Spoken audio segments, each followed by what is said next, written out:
vou decidir? Como é que eu vou escolher?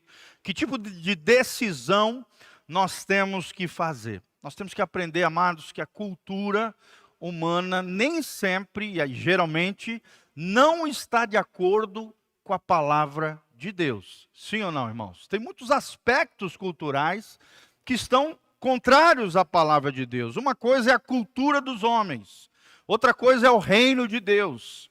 E o cristão, ele não é movido pela cultura, pela moral desse mundo, a ética desse mundo que é corrompida por causa do pecado que existe no homem. Nós, de um lado, temos a ética humana e do outro lado nós temos a ética da palavra de Deus, a ética divina, moral, a moralidade bíblica, o reino de Deus, com seus princípios inabaláveis, imutáveis. Mas como é que eu posso saber a vontade de Deus para questões atuais, né? Como é que eu posso lidar com tudo isso? É o que nós vamos falar. Como é que eu posso tomar uma decisão sábia em meio a tantas questões que existem hoje nos atuais dias modernos, né? Ou tempo pós-moderno, como dizem os especialistas. E é sobre isso que nós vamos falar, com a graça de Deus. Esperamos trazer uma palavra do coração de Deus para o seu coração. Amém? Fala comigo, a cultura dos homens é diferente da cultura do céu. Fala comigo, a ética humana é diferente da ética de Deus.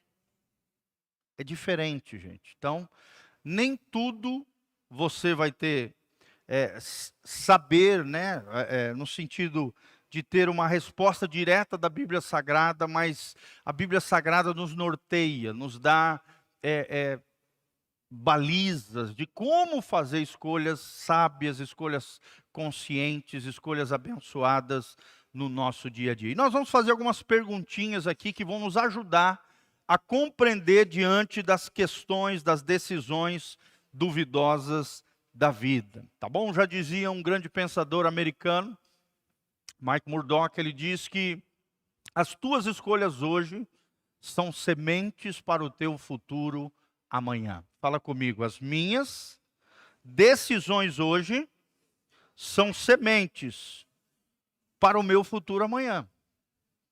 Então, entenda isso. O teu futuro amanhã começa hoje, com as sementes que você lança hoje.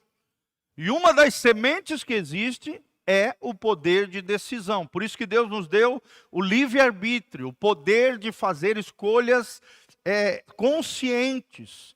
E juntamente com essa liberdade de escolher o bem, o mal, amar ou desprezar o coração de Deus, pecar ou não pecar, fazer ou não fazer, viver uma vida justa ou injusta, escolher entre o santo e o profano, você está diante dessas escolhas, diante dessas decisões. E por isso nós precisamos da sabedoria de Deus, por isso precisamos da orientação da palavra de Deus, porque as nossas escolhas hoje são sementes para o nosso futuro amanhã. Amém? Levanta as duas mãos para os céus comigo e fala: Senhor, me ajude a fazer escolhas sábias, responsáveis, abençoadas por Deus. Então é sobre isso que nós vamos falar, uma palavra tremenda, como decidir sobre coisas duvidosas. Talvez você esteja com dúvida em alguma área da sua vida, do que fazer, do que escolher, que caminho trilhar. Talvez essa palavra traga muita luz, eu creio que vai trazer muita luz ao seu coração e vai te ajudar a fazer as melhores escolhas, tá bom? Primeira perguntinha que você tem que responder, o primeiro princípio que nós vamos te ensinar. Quando você estiver diante de uma coisa duvidosa, de uma decisão duvidosa, você tem que responder essa seguinte pergunta. Coloca lá, Aninha. Será que isso que eu faço glorifica a Deus? Essa decisão que eu vou tomar vai glorificar a Deus, vai honrar a Deus? É a primeira coisa que você tem que pensar. A Confissão de Westminster, no século XVIII, vários teólogos se juntaram na capela de Westminster, lá na Inglaterra, e fizeram uma declaração do propósito de Deus para o homem. No meio protestante, diferente do católico, o meio protestante acredita que o homem foi criado para a glória de Deus, para desfrutar da sua presença para todo o sempre. Amém? Fala comigo, eu fui criado para a glória de Deus e para desfrutar da sua presença para sempre. Esses são os dois propósitos do ser humano: glorificar a Deus com a sua vida, com o seu olhar, com as suas mãos, com a sua profissão. Tudo que nós formos fazer deve ser para a glória de Deus. Abra comigo 1 Coríntios 10, 31. Olha o que diz 1 Coríntios 10, 31. Eu falo bastante esse versículo, mas eu quero trazer para você porque tem tudo a ver com isso que nós estamos falando. Será que essa decisão que eu vou tomar, será que essa coisa duvidosa que eu preciso decidir, será que glorifica a Deus? É a grande pergunta e a primeira pergunta que você deve fazer antes de uma decisão. E olha a resposta de Deus para nós. Portanto, quer comais, quer bebais, 1 Coríntios 10, 31, façais qualquer outra coisa, fazei tudo para a glória de Deus. Então, primeira pergunta é isso que eu estou fazendo vai promover a glória de Deus? O Senhor vai ser glorificado com isso que eu estou fazendo? Ou seja, a Bíblia está dizendo até uma coisa pequena, um detalhe da vida, uma necessidade básica, como comer e beber, deve ser feito para a glória de Deus. Imagina uma decisão importante na sua vida. Muito mais. Aquilo que você está fazendo, meu irmão, promove a glória de Deus? As decisões que você está tomando, que talvez você não consiga achar a resposta na Bíblia, com essa simples pergunta, já vai filtrar a sua escolha, a sua decisão, o seu comportamento. Será que isso que eu estou fazendo promove a glória de Deus? Outro versículo muito importante, abra comigo Colossenses 3,14. Olha o que diz, Colossenses 3,14. Colossenses 3,14 diz assim: e sobre tudo isso, revesti-vos de amor, que é o vínculo da perfeição. E aí vem o 15, e a paz de Deus, para a qual também fostes chamados, em um só corpo, domine os vossos corações, e sede agradecidos.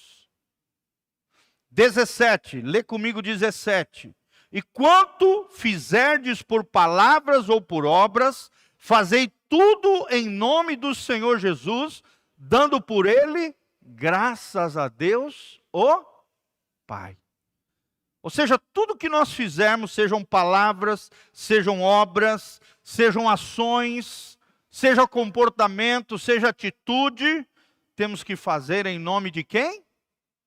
De Deus, como uma demonstração, como diz o 14, do vínculo do amor que nós temos por Ele. Se nós fizermos isso, nós estamos tendo uma atitude perfeita diante de Deus. Colossenses 3, um pouquinho para frente, Colossenses 3, 23. Olha só o que diz aqui também com relação ao trabalho. Colossenses 3, 23, e tudo quanto fizerdes, fazei-o de todo o coração, como ao Senhor, e não aos homens. Tem muita gente querendo agradar os homens, querendo agradar os parentes, querendo agradar as pessoas, mas desagradando a Deus. Irmão, se tem alguém que nós temos que agradar, esse alguém é o Senhor. Será que o Senhor tem sido glorificado com as tuas atitudes? Será que você tem feito todas as coisas como ao Senhor? Será que você tem feito de todo o coração, como se estivesse fazendo para Deus? Aí vem a recompensa disso no versículo 24. Sabendo que recebereis do Senhor o galardão da herança, porque a Cristo o Senhor servis. Então nós somos servos de quem? De Jesus. Você não é servo de você mesmo, muito menos você tem que ser servo no sentido de ser escravo de alguém, de um desejo alheio. Se tem alguém que nós temos que glorificar e agradar, esse alguém é quem? O Senhor. Amém?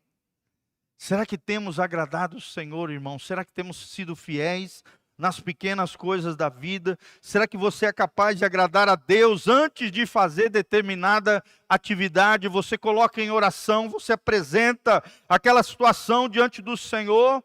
Será que você tem colocado Deus na frente na sua vida? Irmão, se algo que você estiver fazendo for incompatível com uma oração antes de fazer aquele negócio que você está fazendo, então certamente não glorifica ao Senhor. Se aquilo que você está fazendo não pode ser feito tendo antes uma oração, é porque aquilo não deve ser feito, não glorifica ao Senhor. Amém? Fala comigo, glorificar a Deus é o primeiro filtro que você tem que usar diante de coisas duvidosas. Como decidir sobre coisas duvidosas? A primeira pergunta que você precisa fazer é: glorifica a Deus isso que eu estou fazendo? Esse negócio, essa escolha, né? Essa atitude, essa palavra, essa ação, glorifica o Senhor? O Senhor está sendo honrado, glorificado com a minha vida? Eu estou fazendo como se eu estivesse fazendo para o Senhor? Segunda verdade que nós aprendemos: como decidir sobre coisas duvidosas. Segunda coisa que a Bíblia diz que nós temos que pensar é: qual é a sua motivação? Qual é a sua motivação? Irmãos, muito mais do que aquilo que fazemos, Deus está lendo o quê? O nosso coração. Coloca a mãozinha no seu coração assim comigo e fala: Senhor, me ajude a fazer as coisas com a motivação correta. Por exemplo, quando você se aproxima de alguém para estabelecer uma amizade, um relacionamento, qual é a sua motivação? Qual é a sua motivação? A motivação é porque você quer se aproximar, porque você quer ter uma amizade verdadeira, porque realmente você se importa com o outro, você quer estabelecer uma relação saudável, ou porque você quer se aproveitar do outro, você quer tirar algo do outro, você quer usar aquela posição do outro, você quer alcançar algo em cima do outro. Qual é a sua motivação? Até uma atividade boa pode ser feita com motivações erradas, irmãos. Sim ou não? Nem tudo que a gente faz de bom é bom, se a motivação estiver errada diante do Senhor. Tiago capítulo 4, versículo 3, coloca lá, Aninha. Tiago 4, 3, olha o que diz a Bíblia. Aqui Tiago está puxando a orelha do povo de Deus. Tiago 4, 3, ele diz: pedis e não recebeis. Por quê? Porque pedis mal, para gastardes em vossos deleites. Até uma oração pode ser feita com o coração errado. Sim ou não, irmãos? Está aqui. Tem gente que estava pedindo algo para Deus, mas com o coração errado. Porque queria se deleitar, porque queria aparecer para o outro, porque queria se mostrar. Por isso que muitas vezes Deus não atende alguns tipos de oração. Não é porque Deus não tem poder, Ele tem poder de tudo. Ele é o El Shaddai, é o Deus Todo-Poderoso, sim ou não? Mas Ele sabe que se der para você aquilo que você está pedindo, com o coração errado, você vai tropeçar. Você vai se perder. Quantos e quantos crentes tinham às vezes a origem humilde, né, a vidinha simples, de repente começaram a prosperar, né? E se desviaram, se perderam do caminho do Senhor, irmãos.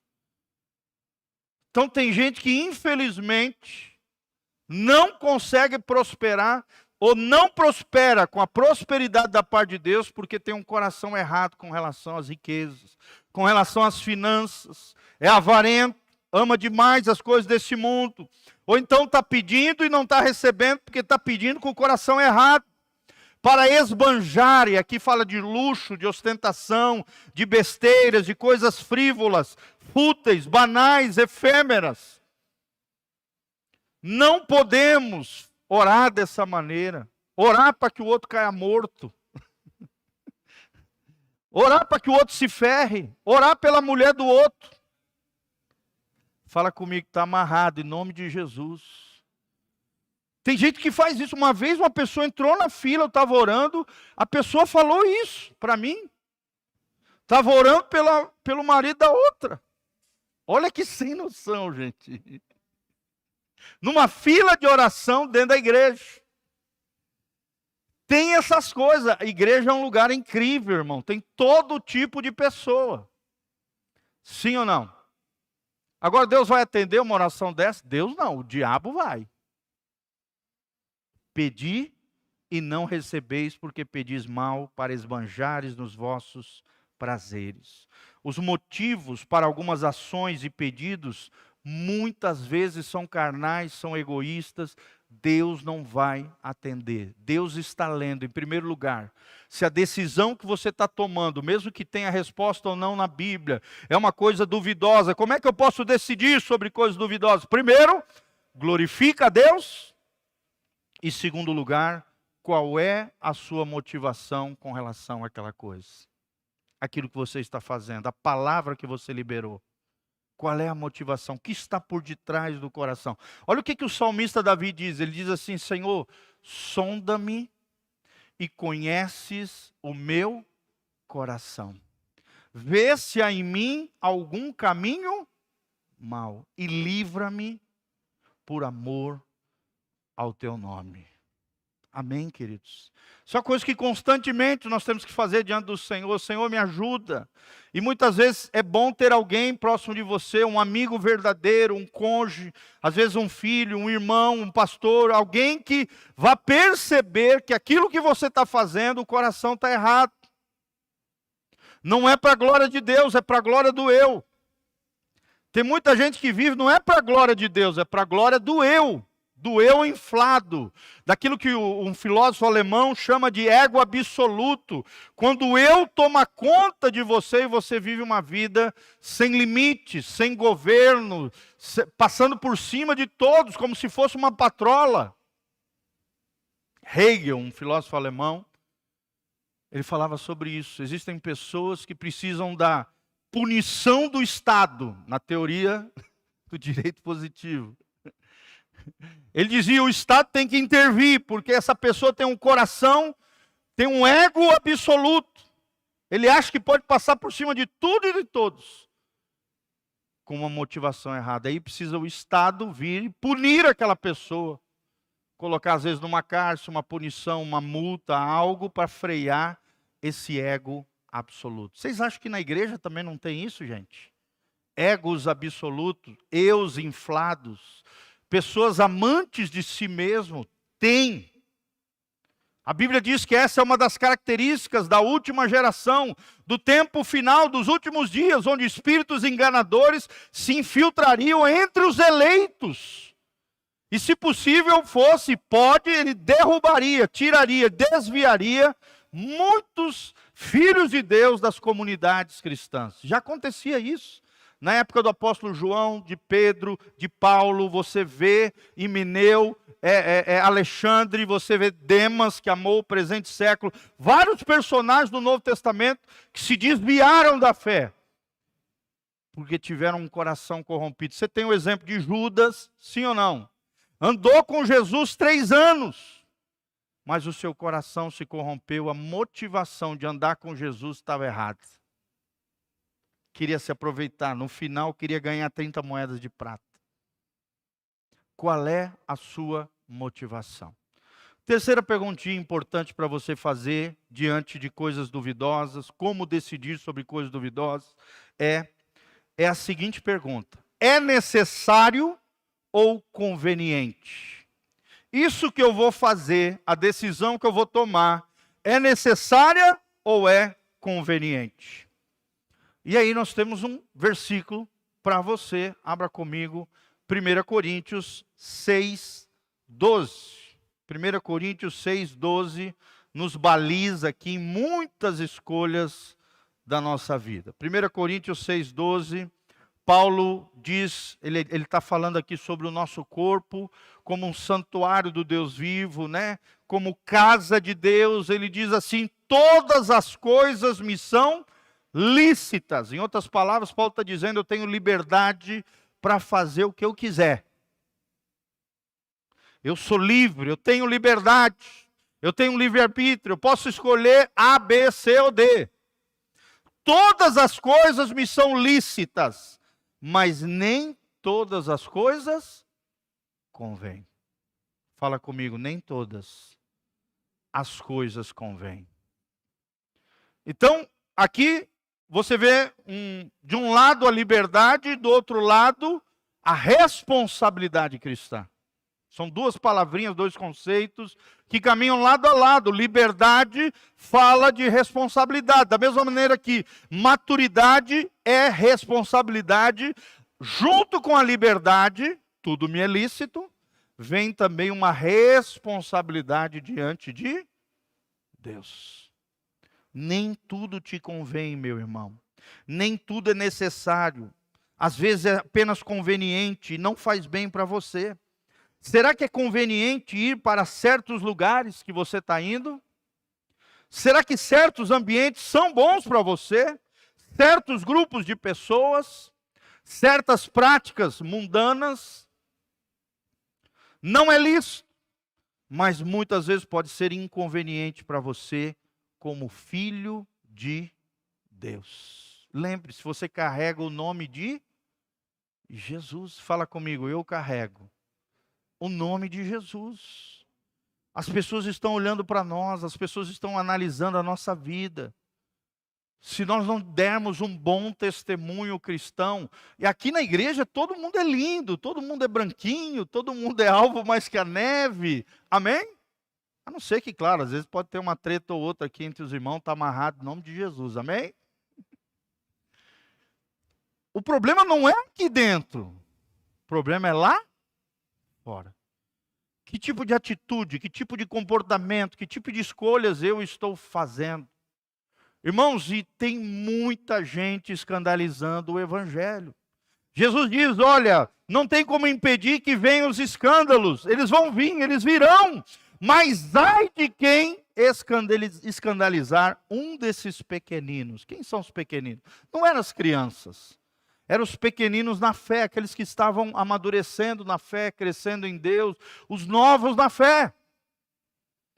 Jesus diz, é melhor que vocês amarrem uma corda no pescoço junto a um moinho e lancem essa pedra no mar, ou seja, se matem, do que escandalizar um desses pequeninos. É claro que Jesus está usando uma hipérbole ali, para chamar a nossa atenção. Ele está botando um exagero, uma hipérbole, para a gente ficar chocado com aquilo que a gente está ouvindo e não fazer isso que a Bíblia diz que não é para a gente fazer. É igual quando ele diz, ó, se os teus olhos estiverem, te derrubando ali, falhando, então arranca os teus olhos. Melhor é entrar caolho no céu do que entrar com os dois olhos no inferno. É claro que Jesus não está dizendo para o primeiro pecado, ao olhar, você pegar uma faca e arrancar os olhos. Não é isso. É uma hipérbole novamente, uma figura de linguagem que fala que nós temos que tomar todo o cuidado necessário com relação aos nossos olhos. Fala comigo, os meus olhos são a janela da minha alma. A Bíblia diz, se os teus olhos forem bons, todo o teu corpo estará na luz. Mas se os teus olhos forem maus, todo o teu corpo estará em trevas. E Jesus acrescenta no final, ó quão terrível trevas. Então é isso que nós temos que cuidar, gente. Cuidado, cuidado, cuidado com aquilo que você olha, com aquilo que você vê, com aquilo que passa, aonde você toca. Será que é necessário ir naquele lugar, fazer tal coisa? Será que é conveniente para um cristão, para um filho de Deus? Você tem que se responder. Em 1970, houve um grande movimento nos Estados Unidos chamado What Would Jesus Do?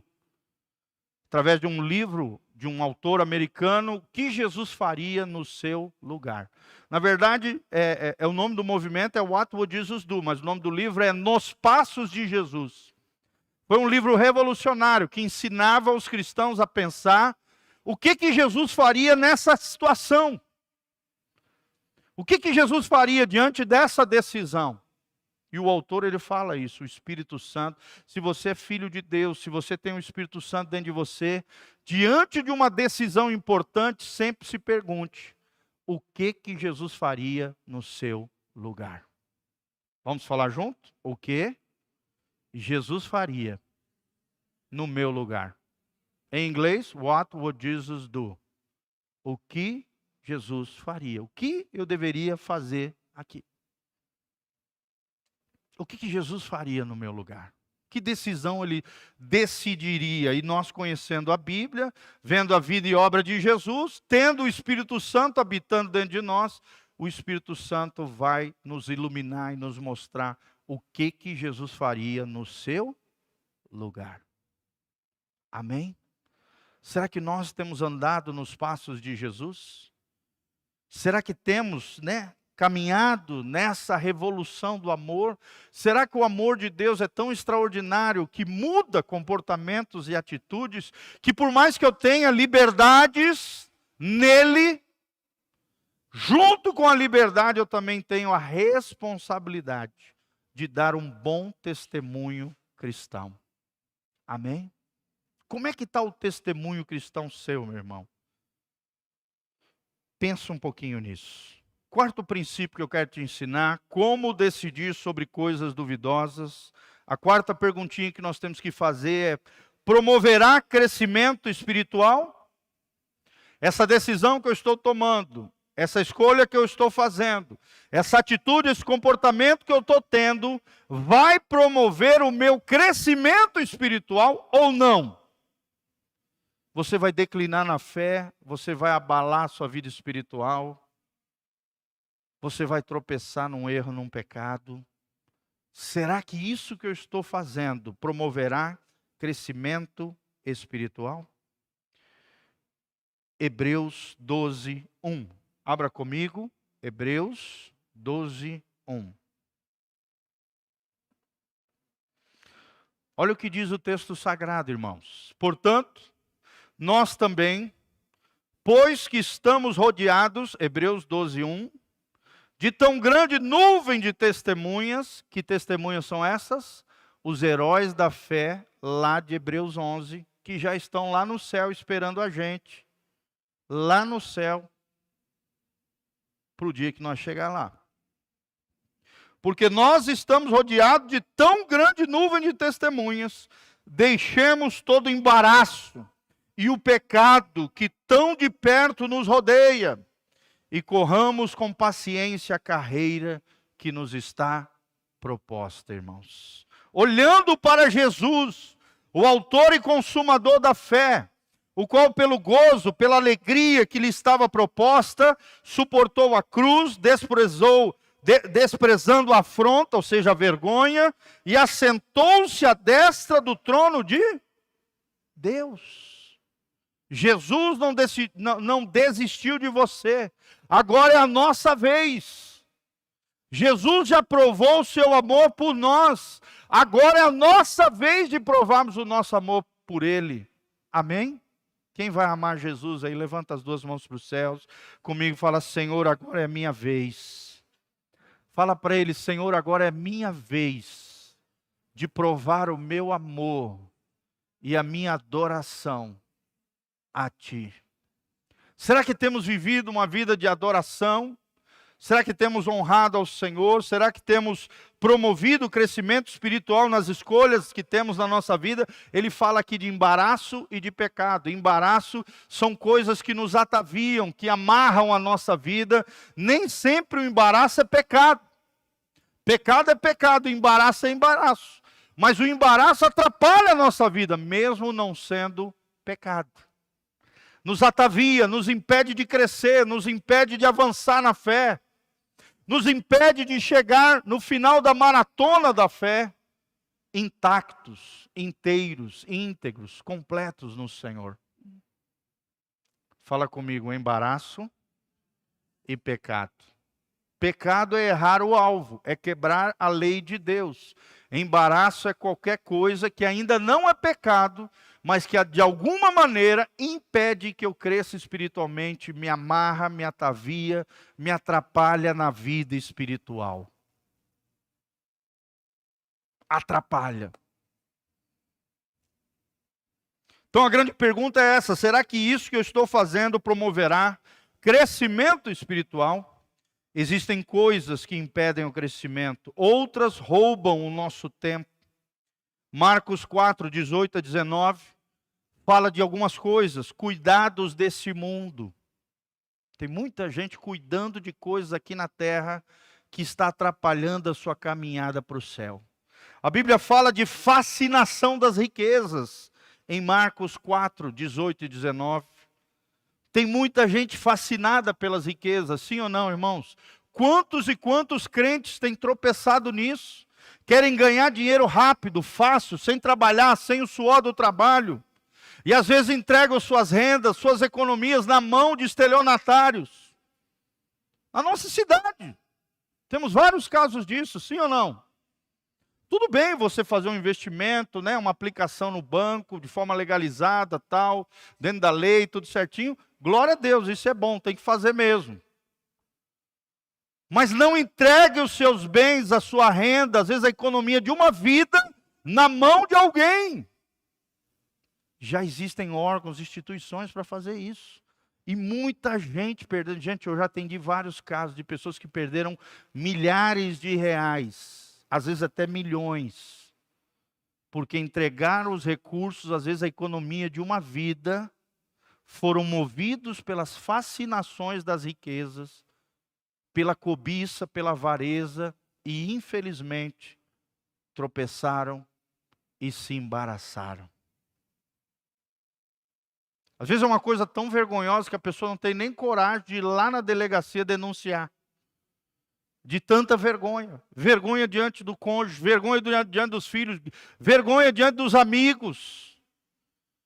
Porque muitas vezes foi embaraçado com as fascinações das riquezas, ambições, deleites da vida, é o que diz Jesus aqui, que atrapalham a semente de entrar num solo fértil e frutificar para a glória de Deus. É a parábola do semeador aqui.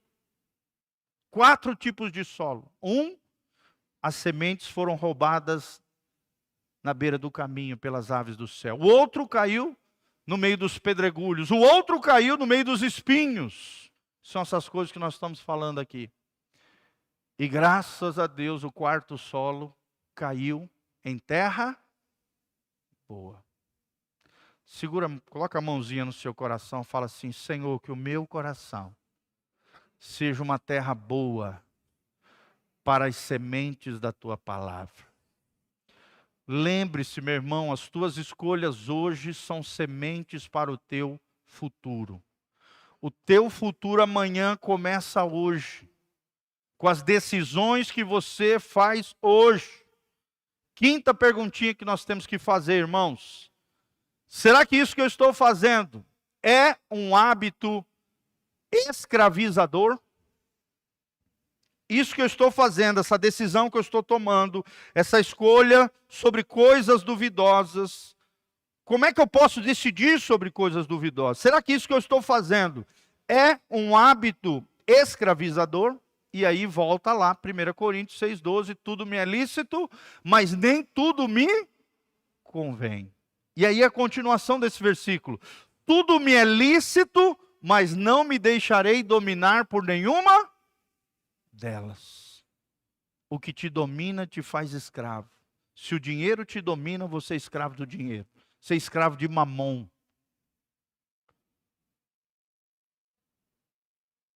Se o sexo te domina, você é escravo do sexo. Se, sei lá, qualquer coisa que esse mundo oferece, as riquezas desse mundo, os bens, o patrimônio, né, o seu carro, o seu filho, tem gente que é escravo dos filhos. Sim ou não? Sim. Idolatra os filhos, idolatra o marido, idolatra a sua casa. E tem gente que tem hábitos escravizantes, os vícios, as compulsões, a bebedice, o cigarro eletrônico agora, essa praga que tem. Fica atento com seus filhos. Narguile, todas essas bobiças que tem hoje em dia. Internet é viciante. Se você não tiver cuidado, ela te escraviza, sim ou não, irmãos? O brasileiro gasta 5 horas e meia por dia na internet, meus irmãos. E não tira meia hora para orar. Então essa decisão que você está tomando, esse hábito que você tem, será que não está te escravizando? Tudo que te domina se torna o teu senhor. Fala comigo, tudo aquilo que me domina se torna o meu senhor. O pastor Cote, ele diz assim: qualquer área da sua vida que você não tiver um domínio próprio, você tem um demônio próprio agindo naquela área da sua vida. É muito forte isso que ele fala. Quem não tem domínio próprio, tem um demônio próprio. Vamos falar junto? Quem não tem domínio próprio, tem um demônio próprio. Que os demônios agem aonde? Na carnalidade. Naquilo que te escraviza, no pecado. E não tem nada pior do que o pecado para escravizar, gente. É o pecado que escraviza. O pecado é escravizante, o pecado é mortal, é destruidor. Será que você consegue ficar sem aquilo? Será que você tem dificuldade de deixá-lo? A falta de domínio próprio atrai um demônio próprio para aquela área da sua vida. Tem gente que é escrava das suas emoções, sim ou não, irmãos? Tem gente que é escravo do medo. Tem gente que é escravo da culpa. Ah, como tem. Sendo que Jesus já perdoou os seus pecados. Tem gente que está presa ao passado, sendo que o passado era para ser uma escola para você e não uma prisão. O passado é para nos ensinar o que eu devo e o que eu não devo fazer, o que fez bem e o que fez mal para a minha vida. E de preferência eu posso aprender com o erro dos outros. Tem uma frase que diz, o verdadeiro sábio, ele não erra para aprender. Ele aprende vendo o erro dos outros. Sim ou não? Sim, observando os outros, ele já veio e fala, não, eu não quero isso para a minha vida. Estou vendo o cara se lascar ali, eu não quero me lascar igual ele, não. Esse é sábio. Glória a Deus, irmãos. E por último, sétimo, tá? Pode pular para o 7. Como é que eu posso decidir sobre coisas duvidosas? Será que isso que eu estou fazendo viola a minha consciência? Isso aqui é fortíssimo, gente. Isso que eu estou fazendo viola a minha consciência? Como é que está a tua consciência diante de Deus? A consciência é a lei moral de Deus inscrita nos nossos corações. Todo ser humano, por mais que talvez ele não tenha acesso à Bíblia Sagrada, ele tem uma lei moral escrita na sua mente e no seu coração. Que lei moral é essa, gente? A consciência. É o sinalzinho verde, sinalzinho amarelo, sinalzinho vermelho, antes, durante e pós o erro. A tua consciência apita, a tua consciência fala com você. Quantas e quantas vezes Deus nos falou através da consciência? E quantas vezes nós não ouvimos a nossa consciência? Então, uma grande pergunta que nós temos que fazer diante de coisas duvidosas, diante de decisões importantes. Será que isso viola a minha consciência? E violando a minha consciência, abala a minha relação com Deus. Tudo aquilo que a sua consciência acusa, não faça. Jamais haja sem convicção. Porque tudo aquilo que você faz sem fé é pecado. Não faça nada contra os seus princípios, contra os seus valores. E eu quero terminar com Atos 24, 16. Abra comigo, Atos. Livro de Atos dos Apóstolos, 24, 16. Olha como é que Paulo aqui, ele está dando um sermão diante de reis, diante de pessoas poderosas. Olha o que ele fala em sua defesa perante reis e governadores que estavam julgando a sua causa. Os judeus tinham se levantado contra ele, lançado ele em cárcere, ele diante da prisão, e aí reis e governantes julgaram a causa dele, né? Procônsulos e os monarcas daquela época estavam subjugando Israel. Olha o que ele diz aqui no versículo 16: é por isso que procuro sempre ter uma consciência sem ofensa.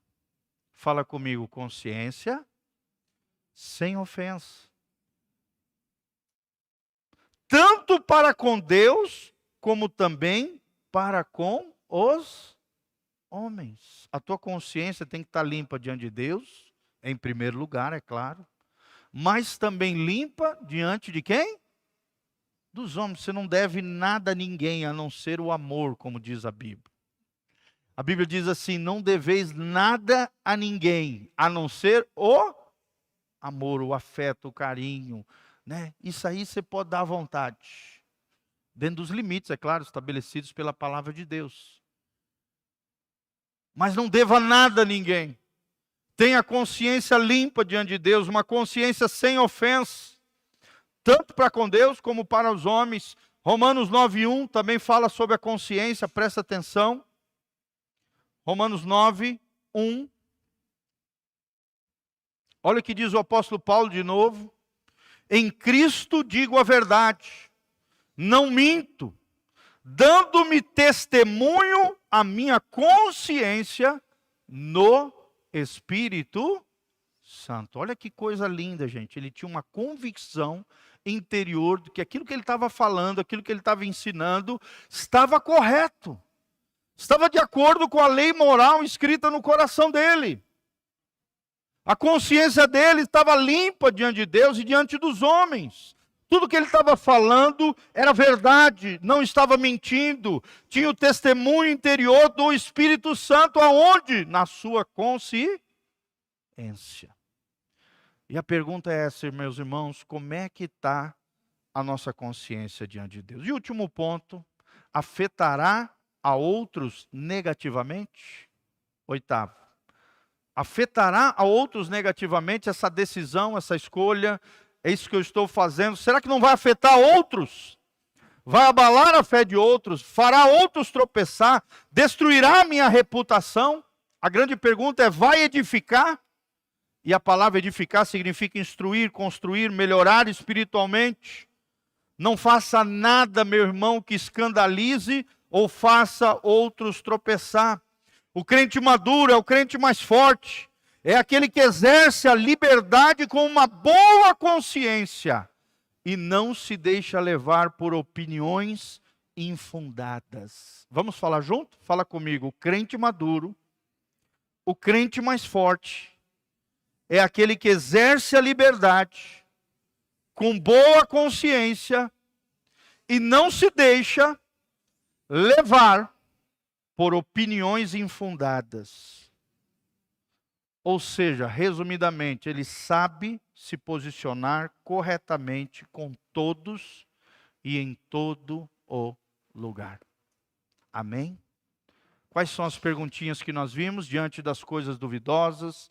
Como é que podemos decidir sobre coisas duvidosas? Primeiro, glorifica a Deus. Será que glorifica a Deus isso que eu estou fazendo? Segundo lugar, qual é a sua motivação? É para a glória de Deus ou para a glória do eu?